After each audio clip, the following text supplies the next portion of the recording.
APJ Abdul Kalam, पूरे भारत का उन्हें सलाम। डॉक्टर अवुल पकीर जैनुल आबदीन अब्दुल कलाम, यही पूरा नाम था हमारे देश के पूर्व राष्ट्रपति डॉक्टर एपीजे अब्दुल कलाम का। एक अजीम शख्सियत, बहुमुखी प्रतिभा के धनी, व्यक्ति एक, रूप अनेक।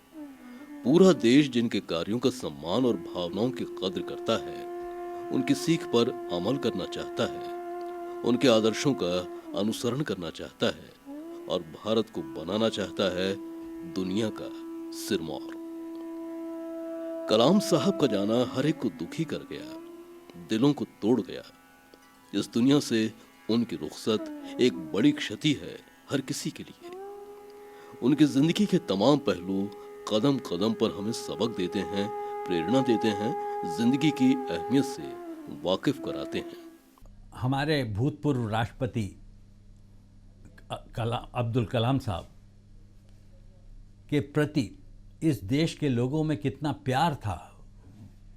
एक राष्ट्रपति के प्रति सम्मान तो सभी को होता है, लेकिन उनके प्रति एक जो प्यार था, उसे देखकर उसका विश्लेषण करने का मन होता है कि इस व्यक्ति की जो आदमियत थी, इस व्यक्ति की जो इंसानियत थी, इस व्यक्ति के भीतर जो सहजता और सरलता थी और एक दूसरे व्यक्ति से मिलने के लिए जितना वह उत्सुक रहता था, उसने देश की जनता के, बच्चों के, बड़ों के, युवाओं के, बूढ़ों के हृदय तक अपना स्थान बना लिया था।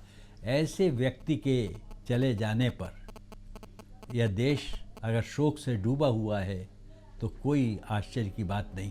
वे सचमुच एक ऐसे ज्योतिर्मान नक्षत्र थे जिनके अचानक लुप्त हो जाने से एक अभाव की सृष्टि हो गई है। डॉक्टर एपीजे अब्दुल कलाम ने सन 1958 में अंतरिक्ष विज्ञान में ग्रेजुएट किया। इसके बाद डीआरडीओ में उन्होंने काम किया। सन 1962 में वे भारतीय अंतरिक्ष अनुसंधान संगठन यानी इसरो में शामिल हुए। यहाँ उन्होंने सफलतापूर्वक कई उपग्रह प्रक्षेपण परियोजनाओं में अपनी भूमिका निभाई। परियोजना निदेशक के रूप में भारत के पहले स्वदेशी उपग्रह प्रक्षेपण यान PSLV-3 के निर्माण में अहम भूमिका निभाई। मध्य प्रदेश विज्ञान एवं प्रौद्योगिकी परिषद यानी मैपकॉस्ट के महानिदेशक प्रोफेसर प्रमोद के वर्मा कहते हैं, जैसा कि हम सभी जानते हैं कि विजन 2020 जो मध्य प्रदेश के लिए बनाया गया था, उसमें उनकी मार्गदर्शन महत्वपूर्ण रहा। हम लोगों ने भारतीय विज्ञान सम्मेलन सन 2007 में किया था, जिसका उद्घाटन माननीय कलाम साहब ने ही किया था और उनका जो उत्प्रेरक भाषण रहा था, उसको आज भी भोपाल की जनता नहीं भूली है। तो ऐसे महान सपूत को हम सबका श्रद्धांजलि, हम सबके श्रद्धांजलि। और हम ये चाहेंगे कि उनके जो विचार हैं, उनको जो विवेक हैं, उन्होंने जो गाँव के विकास के लिए सोचा, विज्ञान विकास के लिए सोचा, उसको हम सब अपनाएं और प्रदेश के विकास में विज्ञान की भूमिका सुनिश्चित करें। और हम ये साबित करें कि हमारे अपने लोग हैं, इतने महान हैं, तो उनको हम कैसे आगे तक ले जा सकते हैं। डॉक्टर कलाम ने अग्नि और पृथ्वी जैसी मिसाइलें बनाई। ये पूरी तरह स्वदेशी तकनीक से बनी थी। यही वजह है कि वे मिसाइल मैन के रूप में भी पहचाने गए। सन 1992 में जुलाई से 1999 दिसंबर तक रक्षा मंत्री के विज्ञान सलाहकार के रूप में भी उन्होंने काम किया। पोखरण में न्यूक्लियर विस्फोट कर परमाणु हथियार बनाने की क्षमता को कारगर करने के बाद भारत उन चुनिंदा देशों में शामिल हो गया जिनके पास परमाणु ताकत है। इन्हीं उपलब्धियों के चलते भारत ने विज्ञान के क्षेत्र में अंतर्राष्ट्रीय स्तर पर एक अलग पहचान बनाई है। 18 जुलाई सन 2002 ये वो मंगल घड़ी थी जब उन्हें भारत का राष्ट्रपति चुना गया और 25 जुलाई सन 2002 को उन्होंने राष्ट्रपति पद की शपथ ली। देश के नागरिकों को मिला उनके रूप में भारत का 11वां राष्ट्रपति। वे कहते थे, हमारे पास वो सब कुछ है जो हमें ऐसे राष्ट्र के रूप में रूपांतरित कर सकता है कि दुनिया के देशों में हम गर्व से सिर उठाकर चल सकें। शोध, डिजाइन, विकास, उत्पादन और फिर सच्चे अर्थों में भारत में प्रोडक्शन, यही है मेक इंडिया को साकार करने का सही मायने में अर्थ। डॉक्टर कलाम कहते थे, ज्ञान ही सफलता का आधार है। जीवन में लक के जैसा कुछ नहीं होता, सब कुछ मेहनत से होता है। व्यक्ति सफलता के पीछे भागता है, लेकिन उसे ज्ञान के पीछे भागना चाहिए। ज्ञान मिलेगा तो सफलता खुद ब खुद साथ हो चलेगी। सपने वो नहीं जो आप नींद में देखें, सपने वे हैं जो आपको नींद ही नहीं आने दें। ऐसे वाक्य हमें नई ऊर्जा भरने के लिए काफी हैं, मददगार हैं, खासतौर पर विद्यार्थियों के लिए, युवाओं के लिए।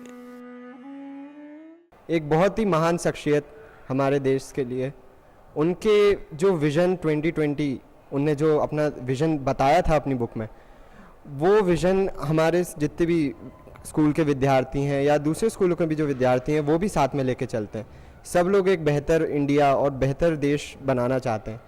और जब उनका निधन का हमारे पास समाचार आया तो सबसे पहला जो दिमाग में चीज़ आई वो यही थी कि ये कैसे हो गया। हमारे जो इतने मतलब आइडियल जिनको हम मानते थे, हम चाहते थे कि वो हमेशा हमारे साथ रहें, वो अब नहीं रहे। और श्रद्धांजलि के रूप में सबसे जो अच्छी चीज़ हम उन्हें दे सकते हैं वो यही कि उनके जो प्रिंसिपल्स थे, उनके जो बेसिक गाइडलाइंस थी ज़िंदगी की, जैसे कि हार्ड वर्किंग और अपने सपनों को बहुत बड़ा रखना, उन पे अमल करना, वही एक सबसे अच्छी चीज़ होगी जो हम उनको श्रद्धांजलि के रूप में दे सकते हैं। वो एक बहुत ही महान इंसान थे। उनकी एक जो सोच थी कि अपने सपनों का पीछा करते रहना चाहिए और उन्हें पूरा करने में अपनी पूरी जान लगा देनी चाहिए, उससे मैं बहुत प्रभावित हूँ और यही मैं अपनी ज़िंदगी में लेकर चलती हूँ कि अपने सपनों को पूरा करने के लिए हमें पूरी मेहनत करनी चाहिए। He gave many contributions to our school and also to our country. As we know, he is a missile man. Also, I follow his rules. I read his books, many books like Wings of Fire, Earth 2020. And I also encourage other students to follow his rules. I felt very sad that he has passed away. Doctor Kalam की ख्याति किसी वर्ग विशेष तक सीमित नहीं थी, बल्कि उन्हें तो सबका स्नेह, सबका प्यार मिला। एक आम आदमी भी उनके ना रहने से व्यथित है, उन्हें बार बार स्मरण करता है। The death of respected Dr. APJ Abdul Kalam has left all of us in shock. It was a sudden demise and we are all feeling bad about it. It is God's will that he has left us, and it was God's will that he lived for us in our country. He lived very simple but inspired all of us. He had a lot of love for children and all those who are involved in the educational institutions, molding the future of our nation. He lived for the nation, he thought for the future of the nation, and always he loved to visit the education institutions to encourage and motivate the children as well as all those who are involved in molding the lives of these children. He was always loving to visit the education institutions to motivate the children, mainly the future of our nation. He always felt that the future of our India lies in the hands of these little children. Therefore, he loved to be with the children, constantly to motivate them, and I am very sure he is the one who has touched the hearts of so many millions of children in our, not only in our country but also out of our country. He is a constant inspiration for all of us to live selflessly for the country and for one another. We miss him and we are eternally grateful to the Almighty God for giving such a great person in our country to be a model and inspiration for all of us. अपनी मसरूफियत के बावजूद कलाम साहब लेखनी को वक्त जरूर देते थे, कभी कविताएं तो कभी लेख, और उनके साहित्य को लोगों ने पढ़ा, समझा अनेक कृतियों के माध्यम से। वे इतना कुछ रच चुके हैं जिसे पढ़कर हम जीवन को एक नई दिशा दिखा सकते हैं। डॉक्टर कलाम एक वैज्ञानिक और एक राष्ट्रपति के अलावा एक अच्छे लेखक भी थे और उनका जाना पाठकों के नज़रिए से भी एक बड़ा नुकसान है। डॉक्टर कलाम ने कई पुस्तकें लिखी हैं, उनमें से उनकी 3 शुरुआती पुस्तकें काफ़ी महत्वपूर्ण हैं। एक किताब जिसका नाम इग्नाइटेड माइंड्स है। इग्नाइटेड माइंड्स में उन्होंने असल में युवाओं को सपने देखने की ताकत दी युवाओं की ताकत पर भरोसा किया और उनका मानना ये था कि देश के विकास में युवाओं का सबसे बड़ा योगदान होता है। उनकी आत्मकथा विंग्स ऑफ फायर या अग्नि की उड़ान भी एक बड़ी महत्वपूर्ण किताब है। एक लड़का जो रामेश्वरम में बहुत ही औसत परिवार में पैदा हुआ, वो कैसे अपनी ज़िंदगी में बड़े बड़े लक्ष्यों को पाता है और अंततः देश का एक महत्वपूर्ण वैज्ञानिक बन जाता है, उसकी कहानी है। तीसरी महत्वपूर्ण किताब उनकी इंडिया 2020 है, जिसमें उन्होंने 2020 में भारत को विकसित बनाने का फार्मूला दिया है। हर समस्या को कैसे टैकल किया जाए, कैसे इस देश की समस्याएं दूर की जाएं और कैसे 2020 में भारत को एक विकसित देश बनाया जाए। उनकी कुछ समय पहले एक किताब आई थी टारगेट 3 बिलियन, जिसमें उन्होंने पूरी ह्यूमैनिटी के लिए अपनी बात लिखी। उन्होंने कहा कि इस दुनिया में 3 अरब ऐसे लोग हैं जो गरीबी से नीचे जी रहे हैं। उनकी हालत सुधारने के लिए उन्होंने बहुत अच्छे सुझाव दिए। कलाम साहब की लेखनी हमेशा लोगों को मोटिवेट करती रही। उनके निधन से असल में एक अच्छे मोटिवेटर, एक अच्छे लेखक को हमने खो दिया है। मध्य प्रदेश की भूमि भी इस बात पर गौरवान्वित है कि पूर्व राष्ट्रपति डॉक्टर कलाम के कदम कई बार इस भूमि पर पड़े। राजधानी भोपाल सहित कई शहरों में हुए आयोजनों में बतौर मुख्य अतिथि अपनी उपस्थिति दर्ज कराई और हमेशा कुछ नई सीख देकर गए। 12 जून 2013 को उज्जैन में प्रदेश के अत्याधुनिक तारामंडल के लोकार्पण समारोह में शामिल हुए और विज्ञान जगत से जुड़े लोगों में एक अलग उत्साह और ऊर्जा का संचार कर गए। अभी पिछले दिनों सन 2013 में उज्जैन में एक अत्याधुनिक तारामंडल का निर्माण किया गया है। उसमें माननीय कलाम साहब को आमंत्रित किया गया था। उन्होंने उस अवसर पर उसका उद्घाटन किया और उन्होंने जनता के लिए संदेश दिया और वही आशा व्यक्त की, इससे अच्छा जो अत्याधुनिक तारामंडल है ये देश में विदेश में एक प्रदेश का ही नहीं राष्ट्र का नाम भी रोशन करेगा। मेरे अपने व्यक्तिगत संस्करण में उनके साथ बहुत अच्छे रहे हैं। कैसे कई मौके आए जब उनके साथ मुझे समय मिला उनसे बात करने का, उनसे विचार विमर्श करने का और उनकी प्रेरणादायक बातें सुनने का। एक बार घटना में ज़रूर कहना चाहूँगा, जब मैं उज्जैन के लिए उनको आमंत्रित किया था, मैंने चिट्ठी भेजी, अचानक मेरे मोबाइल पे एक फ़ोन आया। उन्होंने फ़ोन पे ये कहा कि I am APJ Kalam, may I talk to professor PK Verma. मैं चौंक के खड़ा हो गया और मुझे लगा कि इतना व्यक्तित्व वाला व्यक्ति इतने सरल रूप से ऐसी बातें कर सकता है। और इसके अलावा मैं ये भी कहूँगा कि उन्होंने जो हमारे लिए जो उन्होंने एक दृष्टिकोण दिया और हमें जो प्रेरणा दी, हमसे कहा कि आपने जो तारामंडल बनाया है, आपने जो वेधशाला बनाई है, वेधशाला और तारामंडल को दोनों को इंटीग्रेट करिए और ये कोशिश करिए कि जितने भी यंग स्टूडेंट्स हैं, यंग रिसर्चर्स हैं, उनको हम कैसे उसको प्रमोट कर सकते हैं। और मुझे ये बताते हुए बहुत खुशी है कि उनके ये बात को आगे बढ़ाते हुए और प्रदेश शासन के सहयोग से हम लोगों ने तारामंडल को बिल्कुल स्थापित कर दिया है और वेधशाला भी फंक्शनल हो चुकी है और हम लोग उसको 100% ऑनलाइन करने वाले हैं। जो चीज़ें दिखाई पड़ेंगी थोड़े दिनों में, वो चीज़ें जो है हम कोशिश करेंगे कि ऑनलाइन लोग कहीं दुनिया किसी कोने बैठ उसको देख सकेंगे। तो हम लोग का एक छोटा सा प्रयास है, जो माननीय APJ कलाम साहब के जो सपना था, उस सपनों को पूरा करने में मध्य प्रदेश की ओर से हम लोग ये योगदान करना चाह रहे हैं, हम लोग ये कर रहे हैं। और मुझे बहुत खुशी है कि हम लोगों को, हमारे विज्ञान प्रौद्योगिकी विभाग को और इस परिषद को उनका स्नेह मिला है, उनका मार्गदर्शन मिला है, जो हमारे लिए सतत प्रेरणा का स्रोत रहेगा। न्यायिक अकादमी भोपाल में उनका आना भी एक मंगल अवसर था। पद्म भूषण, पद्म विभूषण, भारत रत्न जैसे देश के सर्वोच्च सम्मानों से विभूषित डॉक्टर अब्दुल कलाम ने देश के भावी कर्णधारों से हमेशा नजदीकी बनाए रखी। जहां भी जब भी अवसर मिला, बच्चों के साथ शुरू कर दी कलाम साहब ने अपनी पाठशाला। इस पाठशाला में जिंदगी का फलसफा और जिंदगी के मकसद पर उनका फोकस होता था। यही वजह थी कि विद्यार्थी उनके विचारों को सुनने के लिए लालायित रहते थे। डॉक्टर कलाम कहते थे, देश का सबसे अच्छा दिमाग क्लासरूम की आखिरी बेंच पर मिल सकता है। डॉक्टर कलाम ने शिक्षक को एक ऊंचे दर्जे वाला व्यक्ति माना।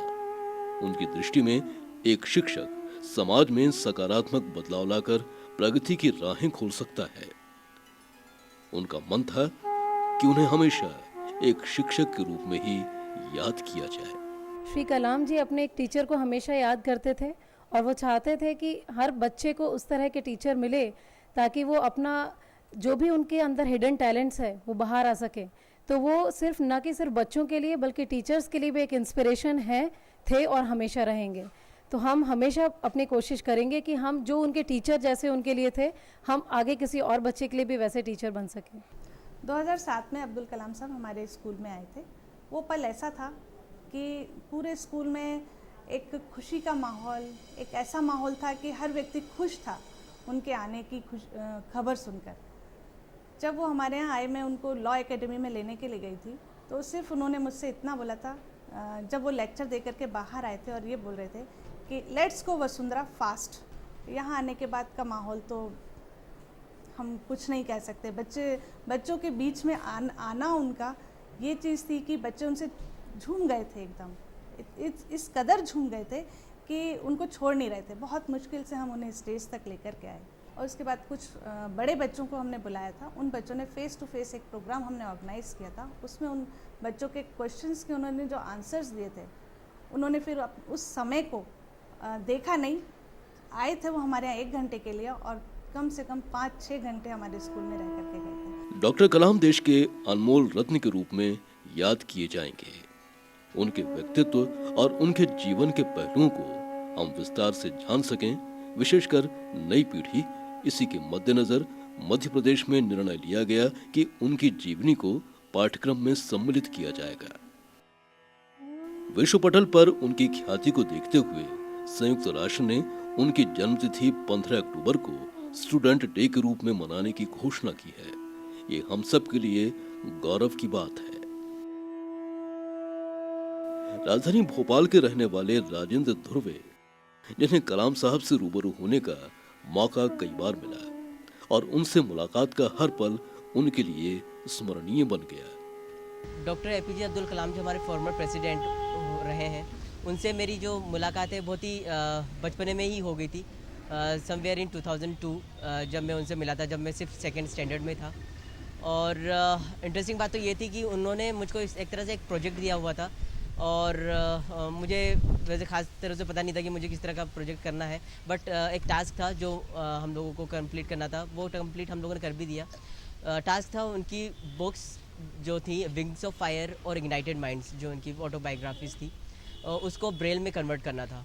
और उस छोटी सी एज में हम लोगों ने कर भी दिया था। तब जब डॉक्टर एपीजे अब्दुल कलाम को पता चला कि टास्क दिया हुआ पूरा कंप्लीट हो चुका है, तो ही वाज रियली सरप्राइज्ड। और उससे वो वाकई बहुत प्रभावित होकर उन्होंने प्रेसिडेंट हाउस में ऑनर करने के लिए वहाँ पर मुझे बुलाया गया 2002 में। और जब हम लोग वहाँ पर गए थे, it was really wonderful moment for me, क्योंकि मैं पहली बार president doctor APJ Abdul Kalam से मिलना चाह रहा था और उनसे मिलने का मुझे मौका भी मिल गया था। जब मैं उनसे भोपाल एयरपोर्ट में लास्ट टाइम अभी मिला था, और वो कुछ ऐसी मीटिंग थी जो शायद ही मैं भुला पाऊँ, क्योंकि जब उनसे मैं मिला और उनसे काफ़ी लंबी बात हुई, मैंने उनसे अपनी बातें शेयर करी कि मुझे भी साइंस फील्ड में आना है या फिर किस तरह से मैं स्टडीज़ में तरक्की करूं। उन्होंने सब कुछ मुझे समझाया था डिटेल में। और जब मैं उनसे केबिन से मिलकर वापस पलटकर निकलने वाला था, तो डॉक्टर कलाम ने मुझको वापस बुलाया और उन्होंने कहा, guy come back. And the moment I turn back and walk towards him around 4 to 5 steps, जैसे मैं उनकी तरफ चला और ही कम फॉरवर्ड और उन्होंने मुझको अपने गले से लगा लिया था। तो ये मेरे लिए वाकई बहुत ना भुलाने वाला पल रहा। डॉक्टर एपीजे अब्दुल कलाम की जिंदगी का सफर भले ही खत्म हो गया, लेकिन उनका कृतित्व, उनकी मौजूदगी का एहसास पल पल करा रहा है। उनके द्वारा स्थापित आदर्शों का हम अनुसरण करें, अपने भीतर आत्मसात करें, उनके द्वारा स्थापित मार्ग पर चलने का प्रयास करें। यही उनके प्रति सच्ची श्रद्धांजलि होगी।